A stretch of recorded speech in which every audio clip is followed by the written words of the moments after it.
So our patient has been walking every day since self-isolating for the COVID-19 virus over the past 2 months. Now, this is significantly more than just her weekend walks when she's normally at work throughout the week. So during the day now, she's around the house and she's been wearing flat slippers. She presented complaining of pain in the left heel that radiates into the arch and a feeling of tightness in the calf muscle.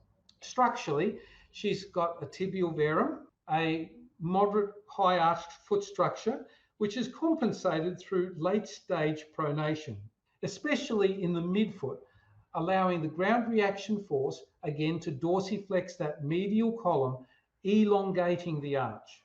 So she consulted me 3 weeks ago, and after doing my assessment, we decided on a program to address the muscle tightness in the posterior muscles, the weakness in the foot muscles, and stiffness in the midfoot, and that the hallux dorsiflexion at the first MTP joint.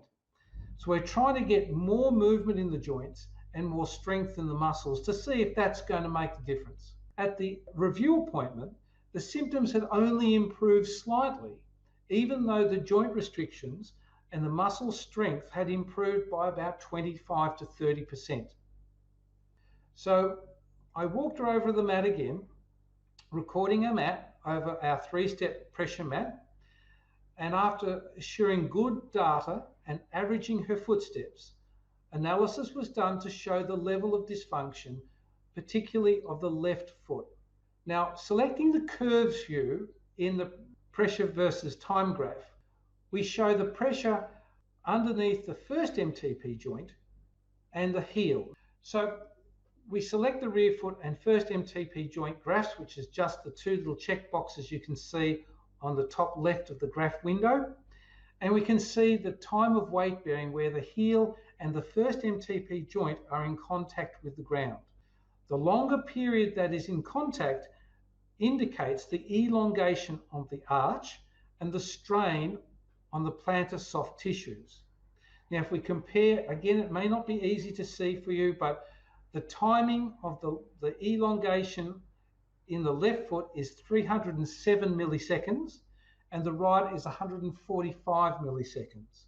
And yes, they're not big time frames, but remember, this is a repetitive elongation and tissue loading of those plantar musculature and soft tissues. So what we're going to do is we're going to have a mechanical intervention. My hypothesis is that it is because there's a mechanical dysfunction through the midfoot that is causing the medial column not to be stable, so the windlass mechanism can't work, and so the forefoot medial column is being dorsiflexed because of ground reaction force allowing this elongation. That is my hypothesis. To test that hypothesis, what we're going to do is we're going to put some tape on that is going to stop that elongation of the arch. Now, it's quite possible that this condition has been present for some time, but the body was able to compensate for it while the level of force being applied to it was in her normal situation of just walking on a weekend. However, with the increase of walking, the fatigue of the muscles and the compensations placed on the midfoot joints have caused a scenario for this injury to occur.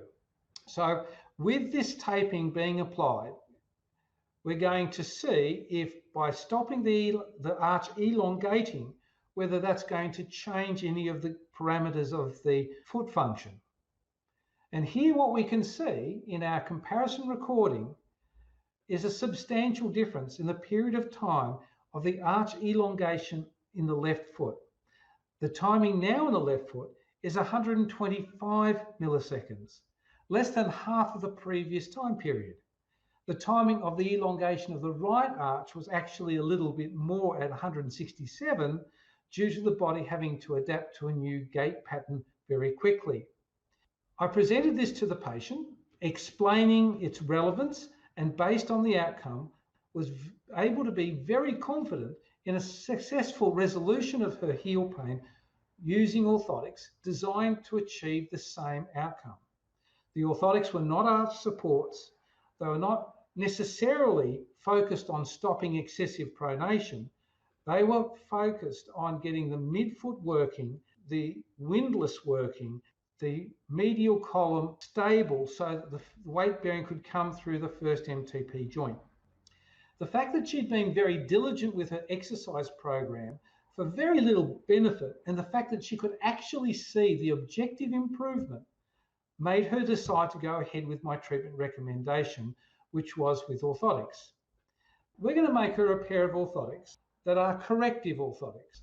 So for me, a corrective orthotic is an orthotic that changes the autosupportive mechanisms of the foot, and we can see the evidence of that by the correction or the normalization of the center of pressure trajectory, that white line showing where the body weight is moving through the foot so that it's moving into the right places, loading the right parts of the foot at the right time as an indication that the autosupportive mechanisms are working.